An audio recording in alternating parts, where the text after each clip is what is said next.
तब भाई गुरदास ने दास बुलाए पास।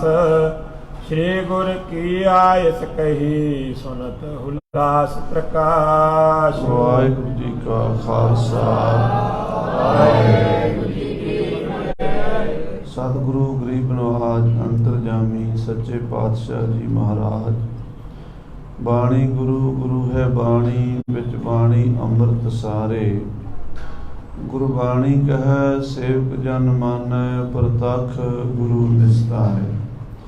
श्री गुरु ग्रंथ साहिब जी महाराज के पावन पवित्र चरण कमलों में सुभायमान गुरु की साजी नवाजी हुई गुरु खालसा साध संगत जी, आप माई भाई गुरु के प्यार में गुरु साहब जी के चरणों में उपस्थित हुए हैं और सौदा रहराज साहब जी की बाणी का पाठ श्रवण किया है और गुरु की बाणी के कीर्तन का भी रस माणिया है। सो हुण सच्चे पातशाह गरीब नवाज जी श्री गुरु अर्जन देव जी महाराज ने जो हमारे ऊपर परोपकार किया, सारी सृष्टि के भले के लिए, सारे संसार का कल्याण करने के लिए ये श्री गुरु ग्रंथ साहिब जी महाराज का स्वरूप तैयार किया है। वाह वाह बाणी निरंकार है, तिस जेवड़ अवर न कोई। गुरु की बाणी हमारे जीवन में, हमारी आत्मा में, हमारे मन में प्रकाश करती है। जे सौ चंदा उगवे है सूरज चढ़े हजार। एते चानण होंदियां गुर बिन घोर अंधार। जैसे बाहर सृष्टि में देखने के लिए हमें रोशनी की जरूरत पड़ती है। सूरज है, चंद्रमा है, तारे हैं और दीवा है, बिजली है, कितने साधन हैं बाहर देखने के लिए। इसी तरीके से हमारे अंदर भी प्रकाश की जरूरत है। जो हमारे मन में हनेरा पड़ा हुआ है, उस अंदरूनी हनेरे को दूर करने के लिए गुरु के शब्द का ही प्रकाश चाहिए। सतगुर शब्द उजारो दीपा, बिनस्यो अंधकार देह मंदिर, रतन कोठड़ी खुली अनूपा। जब गुरु के शब्द का दिया बलता है तो इंसान के हृदय में प्रकाश होता है। हर मनुष्य इस अंदरले प्रकाश से गुरु जी ने अपने शब्द के द्वारा प्रकाशित किया है। बेअंत गुरु की संगत है जो गुरबाणी पढ़ती है, गुरबाणी सुनती है और गुरबाणी का कीर्तन करती है, कथा करती सुनती है। जो भी गुरु की बाणी के माध्यम से परमात्मा को जानना चाहता है, उसको गुरबाणी के माध्यम से प्रभु की प्राप्ति हो जाती है। सो आप सभी माई भाई रोज गुरु घर में आकर गुरबाणी का जाप करते हैं। बहुत बड़े भागा वाले गुरु महाराज ने फरमाया है, बड़ भागी हर संगत पावै, भागहीन भरम चोटा खावै। बिन भागा सत संग न लभै, बिन संगत मैल भरीजै जियो। सो जो गुरबाणी का खजाना हमारे को प्राप्त हुआ है, ये श्री गुरु अर्जन देव जी महाराज ने कृपा करी। जो श्री गोविंदवाल साहब गुरु अमरदास जी महाराज की पवित्र नगरी है, वहाँ से गुरबाणी की पोथियाँ बाबा मोहन जी के पास से गुरु अर्जन देव जी लेकर आए हैं। और जब पोथियों का दर्शन किया है तो बड़ी प्रसन्नता से ये वचन कहे हैं, पीऊ दादे का खोल डिठा खजाना, ता मेरे मन पया निधाना। ये ऐसा खजाना है जिसका कोई मोल नहीं है। दुनिया के हीरे मोती सोना चांदी जितना भी संसार में धन पदार्थ है उसकी कीमत पै जाती है, उसका मुल पै जाता है। मगर गुरबाणी का कोई मोल नहीं। अमूल गुण अमूल व्यापार, अमूल व्यापार ये अमूल भंडार। ऐसा ये अमूल खजाना गुरु जी अपने सिखों को देना चाहते थे, इसीलिए इतना बड़ा उद्यम किया है। श्री गुरु ग्रंथ साहब को एक जिल्द में ना करते और गुरु की वाणी को हमारे सामने श्री हरमंदिर साहब में प्रकाश ना करते तो हम भी ऐसे भटक जाने जैसे दुनिया भटक रही है। गुरु के सिखों के ऊपर गुरु की कृपा है, जो गुरु ग्रंथ साहब जी महाराज गुरु जी ने हमारे कल्याण के लिए तैयार किया है। अब महाराज ने भाई गुरदास जी को कहा है कि जहाँ आजकल साध संगत जी बाबा दीप सिंह का गुरुद्वारा है, आजकल वहीं विवेक सर गुरुद्वारा है, उसके विचकार ये गुरुद्वारा है रामसर। रामसर तीर्थ की गुरु जी ने चोन की है। इस जगह पे पूरी शांति है, कोई आ नहीं सकता, कोई जा नहीं सकता, और बेरी के दरख्त बहुत ज़्यादा हैं। और बेरी के दरख्त इतने ज़्यादा हैं और झाड़ हैं, उनके विचकार बीच में एक छोटा सा सतयुग का सरोवर है। सतयुग में यहाँ बड़े बड़े ऋषि मुनि साधु संत तप किया करते थे। ये बड़ी पवित्र धरती है और कलयुग में गुरु जी ने फिर इसको नाम जपने के लिए, बंदगी करने के लिए प्रकट किया है और इस सरोवर का नाम भी रामसर रखा है। और गुरबाणी में शब्द भी उच्चारण किया है, नित प्रत नावण रामसर की जय, चोल महारस हर अमृत पीजय। निता प्रति एवरी डे, हर रोज रामसर में स्नान करो और परमात्मा का नाम जपो। राम जो सारे संसार में रमा हुआ है, ऐसा कोई भी स्थान नहीं जहाँ राम ना हो। जैसे दुनिया के किसी मुल्क में चले जाओ, किसी देश में चले जाओ, किसी स्टेट में चले जाओ, किसी शहर में चले जाओ, किसी नगर में चले जाओ, वहाँ आकाश नेचुरली है। ऐसी कोई था नहीं कि आकाश ना हो। जैसे हर जगह आकाश है, इसी तरह हर जगह राम है। उस राम का नाम जपने से हमारी आत्मा शुद्ध होती है। गुरु अर्जन देव जी ने उस सरोवर का नाम रामसर रख दिया है और उसकी सेवा शुरू कराई है और वहाँ ही गुरु ग्रंथ साहब लिखा जाएगा। ये कथा आप श्रवण करो, अपनी सुरती वृत्ति को एकाग्र कर श्री गुरु अर्जन देव जी महाराज के चरणों का ध्यान करके सारी संगत आखिए सतनाम श्री वाहेगुरु साहिब जी, सतनाम श्री वाहेगुरु साहिब जी। दोहरा तब पाई गुरदास ने दास बुलाए पास।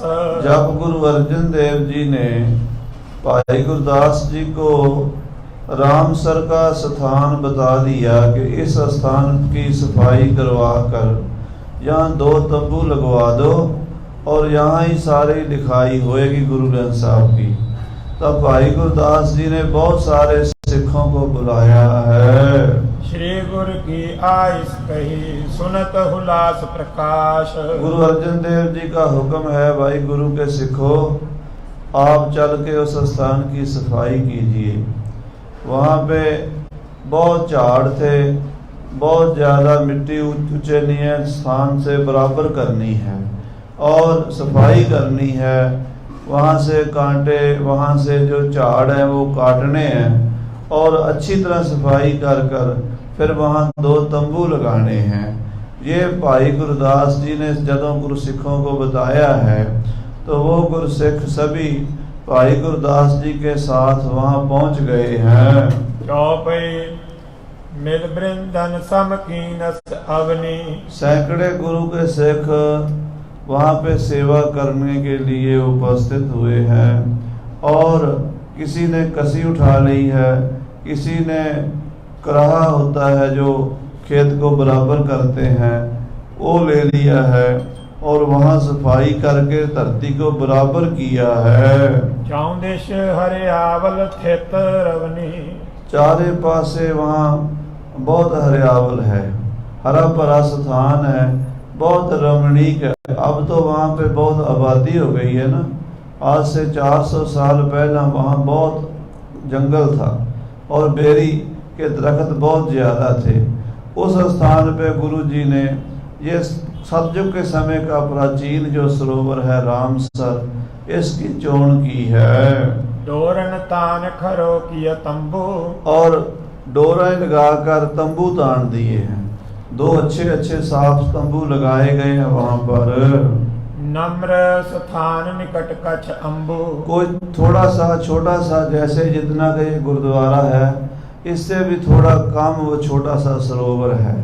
वो पानी का कच्चा पुराना सरोवर था जो गुरु जी ने साफ करवाया है। कारकनाथ ठाडी तह गाडी, उसके पास ही 2 तंबू लगाए गए हैं और उसके साइडों पे कनात लगाई गई, पर्दा किया गया है। चहु पोद सुंदर दुत बाडी, और ऐसा सुंदर स्थान बने हैं, दर्शन करने वाले का मन मोहित हो जाता है। जो भी इस स्थान के दर्शन करेगा उसको बड़ी शांति मिलेगी।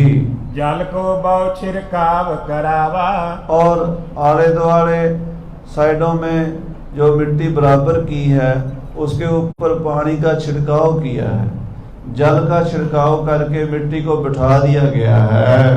उन गुलाब बूंदन बरसावा, पहले तो बहुत सा पानी छिड़क के धरती को बराबर करके उसके ऊपर फिर गुलाब जल का छिड़काव किया है। गुलाब का, केवड़े का, जो अच्छी सुगंधी वाली वस्तु है उसका छिड़काव किया गया है। चहु दिस चंदन चर्चो चारू, और उस सरोवर के साइडों में वो गुरु जी के तंबू के साइड बगल में बहुत चंदन केसर का छिड़काव किया। महंगी महंगी जो चीजें हैं, सुगंधी वाली, कस्तूरी है, चंदन है, केसर है, कपूर है, ऐसी सुगंधी वाली वस्तुओं का छिड़काव किया गया है। बहु खुशबोए उठत महकारू, बड़ी खुशबू आती है वहाँ से, इतनी महक आती है, इतनी अच्छी स्मेल आती है, जो भी वहाँ जाता है उसका मन मोहित हो जाता है। आन बाग ते सुंदर बूटे, और बागों से अच्छे अच्छे बूटे लगे आकर वहाँ लगाए गए हैं।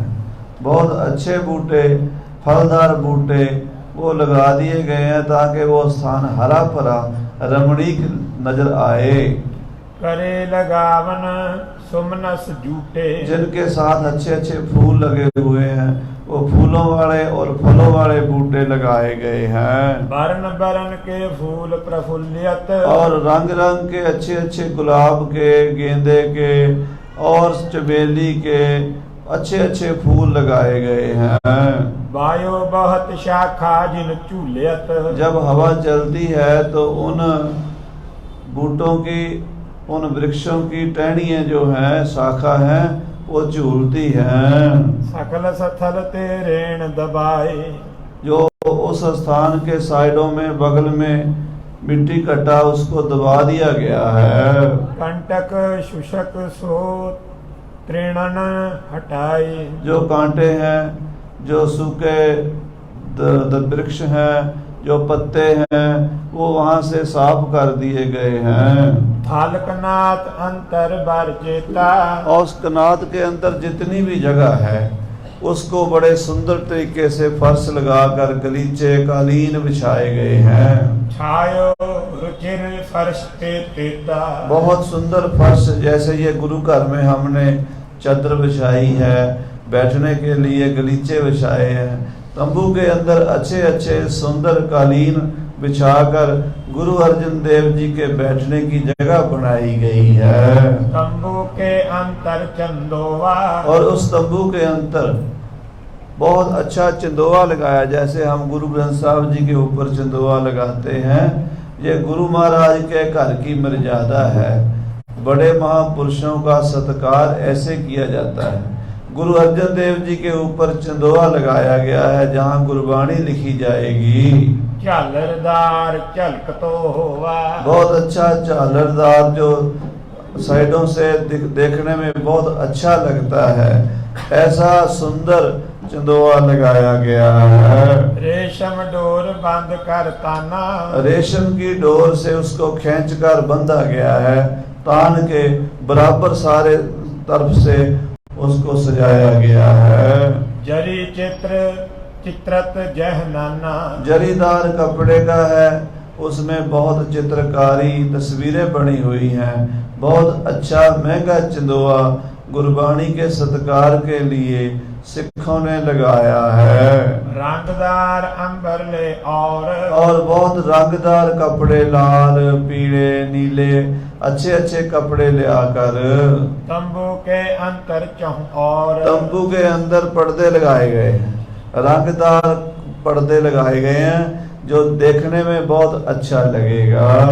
गोल सरल सुंदर शुभ रंग, और कहते बड़ी सुंदर गोल सोहने रंग की, खरी खरी द्वै चोब उतंग, दो चोबा खड़ियां करी जो बांस के बनाई होते हैं ना, तो आजकल तो बांस के टेंट में लगाते हैं, उसको चोब बोलते हैं। महाराज के लिए अच्छी सुंदर चोबा लगाकर तंबू को ऊपर सपोर्ट करी है। ऊपर कलश सुनहरी शोभा, और तंबू के ऊपर जो गुंबज बनाया वो सुनहरी सुंदर है। जन जुग कमल कली छब लोबा, ऐसे लगता है मानो कमल की दो कलियां खिड़ियां हों। ऐसो थान कीन रमणी को, ऐसा रमणीक स्थान बनाया गया है रामसर तीर्थ के पास, जय देखत हुए आनंद जी को, जिसको देखकर मन को आनंद मिलता है, खुशी मिलती है। राखे के तिक दास बिठाए, कुछ सेवादार वहां पे राखिए बैठा दिए हैं कि रात को कोई आकर इन तंबू को, यहाँ की सजावट को खराब ना करे। गुर ढिग तब गुरदास सदाए, गुरु साहब जी महाराज को खबर देने के लिए खुद भाई गुरदास जी गुरु अर्जन देव जी के पास चले गए हैं। उत श्री अर्जन ढिग पोथीन, उधर श्री गुरु अर्जन देव जी महाराज गुरबाणी की पोथियों के पास बैठे हुए नाम जप रहे हैं, कीर्तन कर रहे हैं। बस है प्रेम कर पाओ प्रवीण, जहाँ पोथियां थड़े साहब पे विराजमान हैं, दुख भंजनी साहब के बेरी के पास वो थड़ा आज भी मौजूद है, उसको 68 तीर्थ कहते हैं। 68 तीर्थ के पास गुरु जी पोथियां लेकर बैठे हुए हैं श्री अमृतसर सरोवर के किनारे पर। बैठ थड़े दीवान लगावे, गुरु जी वहां पे थड़े पे बैठकर दीवान लगा लेते हैं। सरोवर के पास संगतां सभी आ जाती हैं और गुरु साहब गुरबाणी की पोथियां का संगत को दर्शन कराते हैं। सब संगत को दर्श दिखावे, सब संगत को ये खजाना दिखाया जा रहा है गुरु की बाणी का। बाबा बुढ़ा जी और गुरु घर के महान गुरसिख सभी वहाँ उपस्थित हैं। गुरबाणी की पोथियां का संगत दर्शन करके निहाल होती है। जाए कीन अरदास अगारी, गुरु साहब जी के चरणों में भाई गुरदास जी पहुंचे और जाके हाथ जोड़कर अरदास की है। गुरु अर्जन देव जी महाराज को बेनती करके बताया है, श्री गुरु भयो स्थान तैयारी, हे गुरु जी आपकी कृपा से रामसर तीर्थ का स्थान बहुत सुंदर तैयार हो गया है। जहां आपने बताया था तंबू लगाने के लिए वह अच्छे तंबू लगा दिए हैं और सरोवर की सफाई कर दी है। अच्छे अच्छे बेल बूटेदार अच्छे सुंदर जो फलदार बूटे हैं फूलदार बूटे हैं वो वहां लगा दिए हैं। दिसते रमणीक बनावा, सतगुरु जी आपकी कृपा से रामसर तीर्थ चार तरफ से जो भी देखेगा उसको अच्छा नजर आएगा। रमणीक बना दिया है, बहुत सजावट कर दी गई है वहां पर। वृंद तरोवर जह दृष्टावा, बहुत से दरख्त वहां नजर आते हैं, बेरियों के झुंड हैं, हरा भरा स्थान है। आप जाकर आप दर्शन करोगे तो आपको बहुत सुंदर लगेगा। सुन श्री अर्जन सब पोथीन, ये सुनकर गुरु अर्जन देव जी महाराज सारियां पोथियां को ले गमन उत्साह सो कीन। पालकी में विराजमान कर दिया है और पालकी सिखों ने मोढे पे उठा ली है। श्री दरबार साहब अमृतसर सरोवर से जहाँ थड़ा साहब पे पोथियां विराजमान थी, वहां से लेकर गुरु जी रामसर की तरफ चल दिए हैं। खासे को उचवाए चले हैं। खासा उस पालकी को कहते हैं जो मोढे पे उठाई जाती है। आज भी सवेरे रोज श्री गुरु ग्रंथ साहब जी महाराज अकाल तख्त साहब कोठा साहब से चलते हैं और श्री हरमंदिर साहब को आते हैं, पालकी में ही आते हैं। जब शाम को सुखासन हो जाता है, उसी पालकी में दोबारा वापस श्री अकाल तख्त साहब जाते हैं। उस पालकी को जो 4 आदमी कम से कम 4 सिख उठाएंगे, और भी संगत सेवा करती है, उस पालकी को उठाने वाली पालकी को खासा बोलते हैं। उस खासे में पोथियां विराजमान कर श्री गुरु अर्जन देव जी महाराज श्री रामसर की तरफ चल दिए हैं। दोहे देश सुंदर चमर टुले हैं। खासे के दोनों तरफ बड़े सुंदर चौर लेकर चौर चलाए जा रहे हैं पोथियों के ऊपर। मुक्तागन पर मनु मराल। ऐसे लगता है जैसे मोतियों को खाने के लिए हंस आते हैं। आपको सतनाम श्री मान सरोवर पे मोती होते हैं। मोती जो है हीरा मोती हंस की खुराक है। गुरबाणी में वचन होता है हंसा हीरा मोती चुगना बग डडा पालन जावे। वो हीरा मोती चुगने के लिए जो हंस हैं वो उड़ारी मार मार कर आते हैं। जो गुरु की बाणी है इसके अक्षर मोती हैं, और जो चौर साहब ऊपर ऐसे आता है ना, ये हंस है। जैसे हंस मोती खाने के लिए आता है, मगर गुरु का तेज प्रताप देख के फिर वापस चला जाता है। ऐसे कवि जी उपमा दे रहे हैं। उड़त प्रमत निकट न डर नाल। कहते उड़ते हुए हंस आते हैं मोती को खाने के लिए, मगर डर है गुरु अर्जन देव जी का, वो वापस चले जाते हैं। सिख संगत ले फूलन माला। सिख संगता गुरु के प्यारे अमृतसर निवासी और जो पास में गांव है वहाँ के सिख सभी आए हुए हैं। हजारों संगतां हाजिर हैं, फूल की माला लेकर महाराज की पोथियां का सत्कार कर रहे हैं। लड़काई चाहूं दिशन विशाला। बहुत सुंदर माला तैयार करके पोथियों के ऊपर जो पालकी है उसके चारों तरफ लटका दी गई है।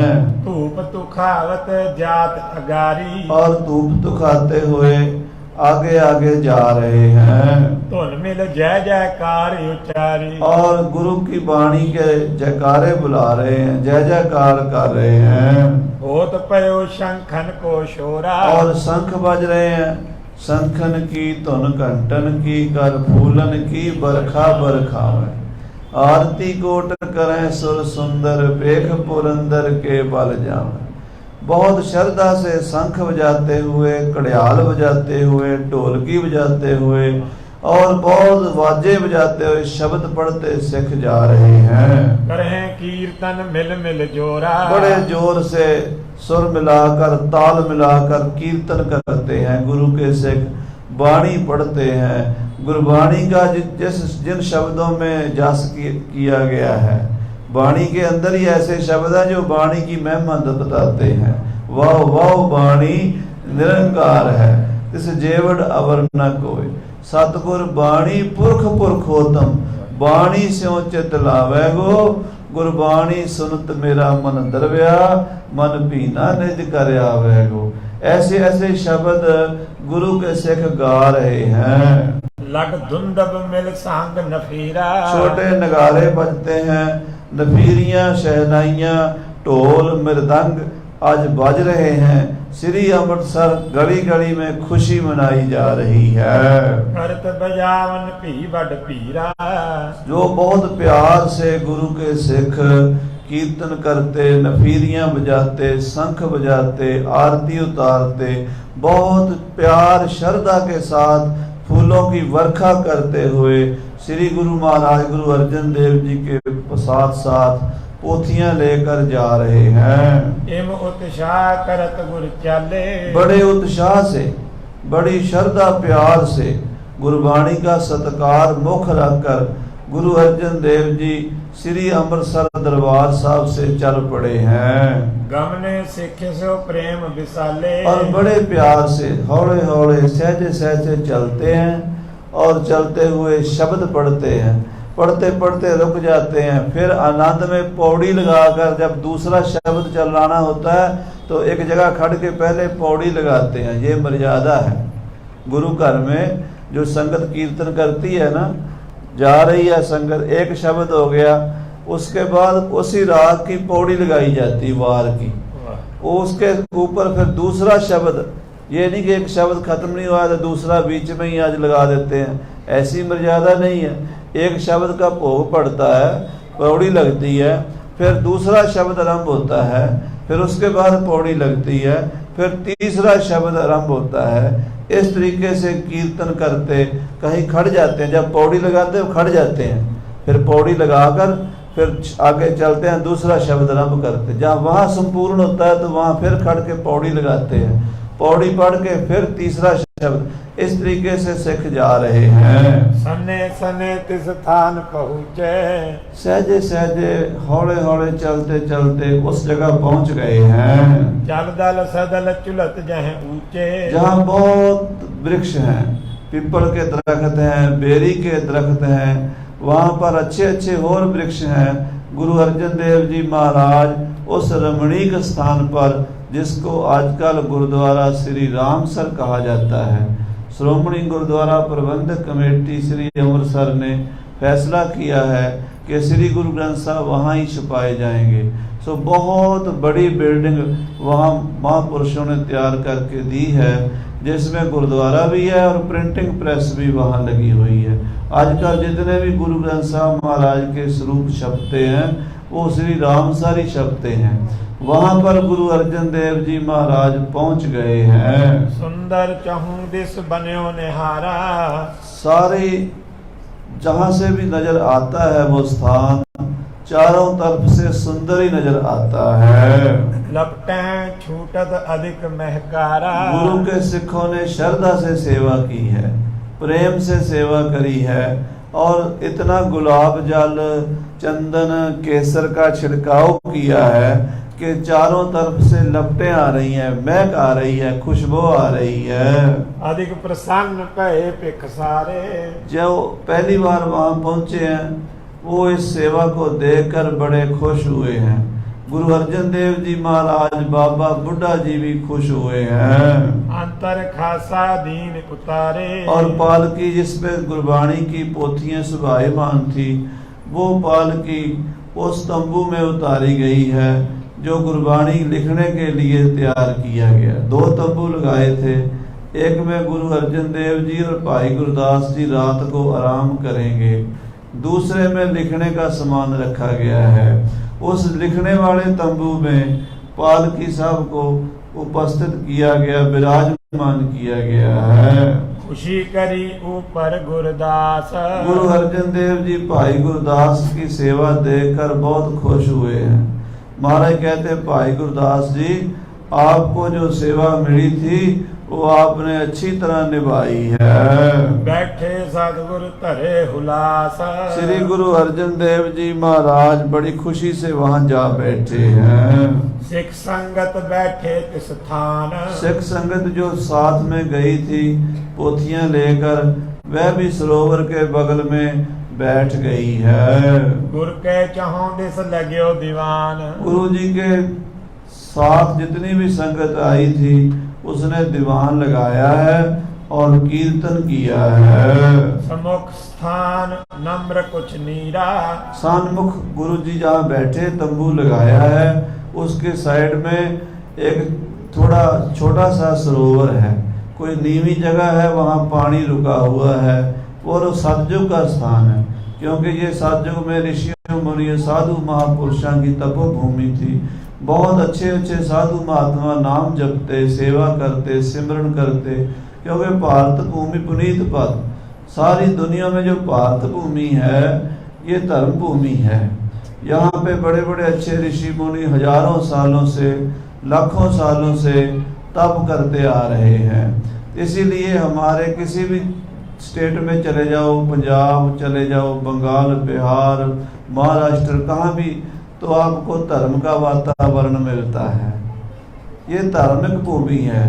सो धर्म क्षेत्र, ये सारी धरती भारत भूमि में जो श्री अमृतसर साहब है, ये श्रोमणी है।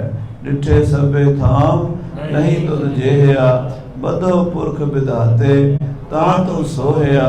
वसदी सघने अपार अनूप रामदास पुर, हरिहा नानक कसमल जाए नाया रामदास।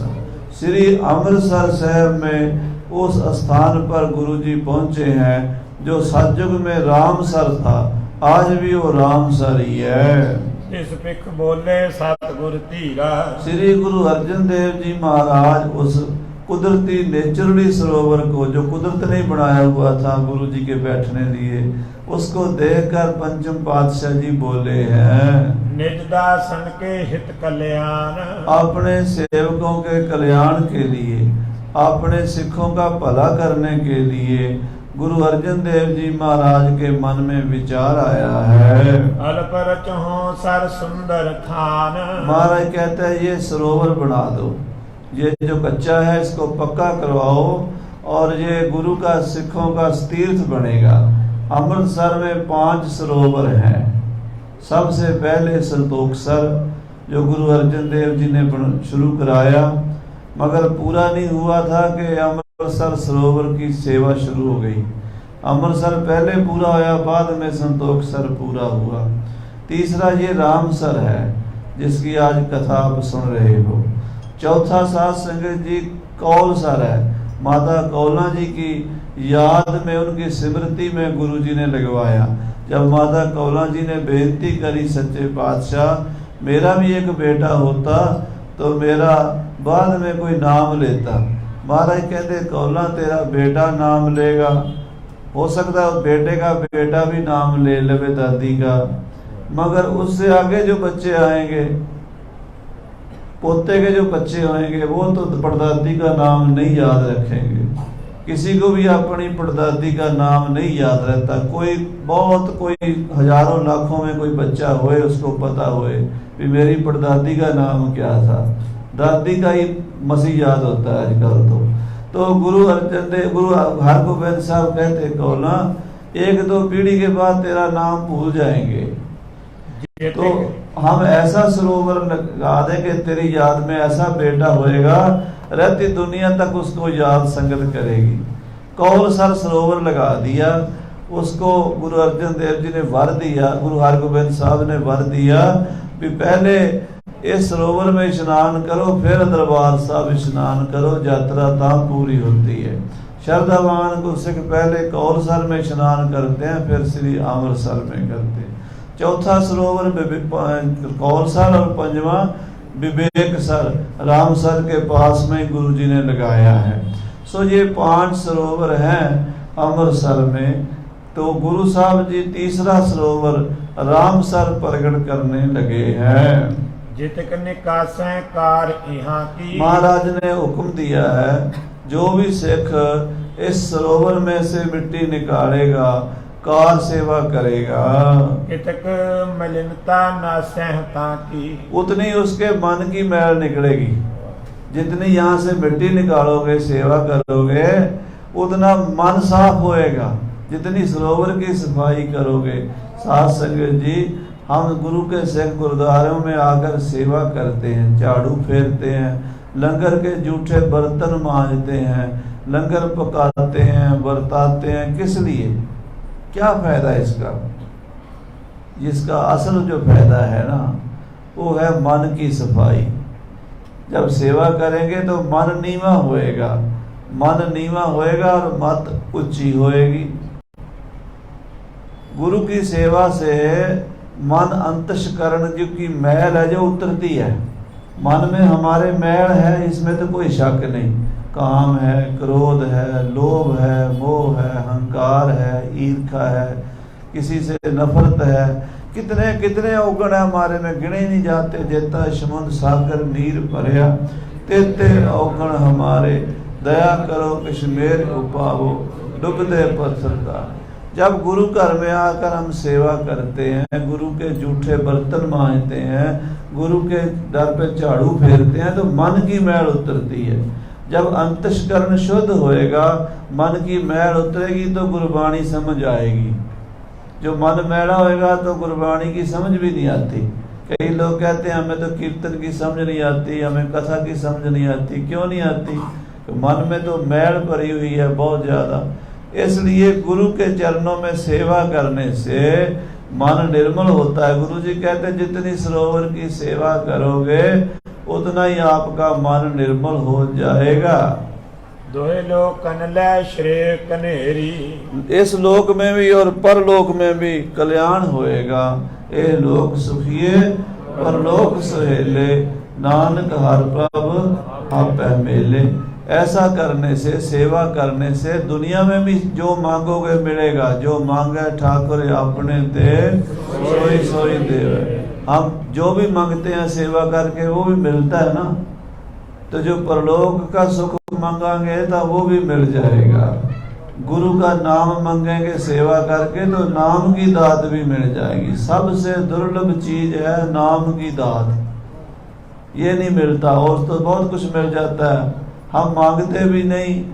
हम गुरु का राग ये तो मांगते हैं हमारे बच्चे सेटल हो जाएं, हमारे काके की अच्छी जगह कुड़माई हो जाए, दुकान पे अच्छे गाहक आए, पैसा चंगा आए, ये तो हम मांगते हैं।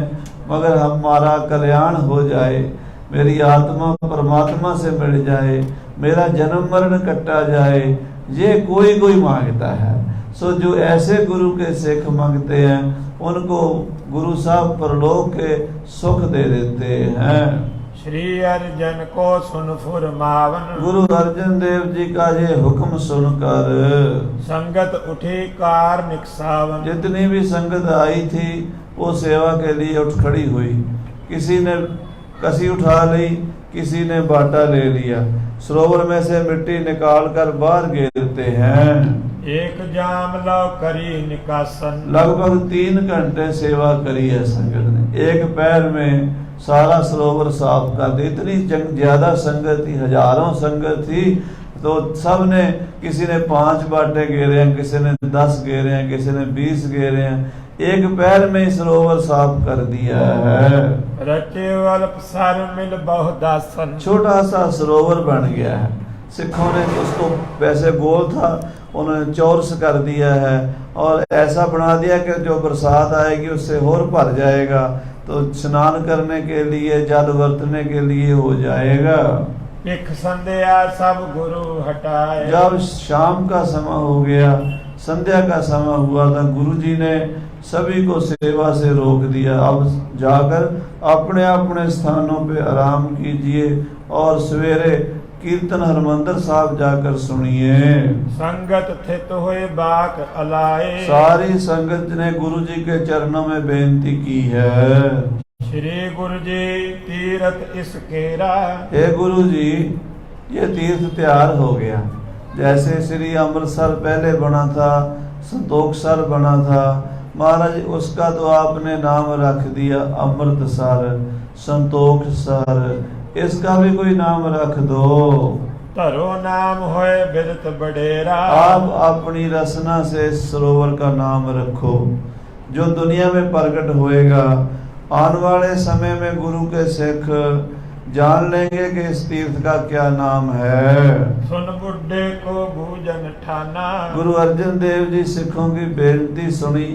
कोल बाबा बुढ़ा जी बैठे हुए थे। बाबा बुढ़ा जी को गुरु अर्जन देव जी पूछते हैं, कौन नाम इस करें बखाना। बाबा जी आप ही बड़े हो, कृपा करके बताओ क्या नाम रखें इसका। होए सारथ फलदायक भारी, ऐसा नाम रखो जो सार्थ हो, सार्थक, इसमें अर्थ हो कोई खास, और फलदायक हो। जो भी वहाँ गुरु का सिख स्नान करने आए उसको उसी फल की प्राप्ति हो जाए जो आप इस तीर्थ का नाम रखोगे।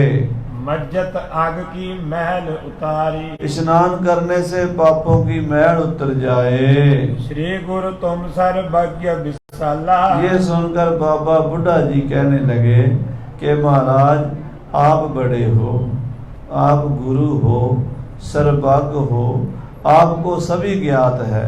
ऐसी कोई बात नहीं जो आप ना जानते हो।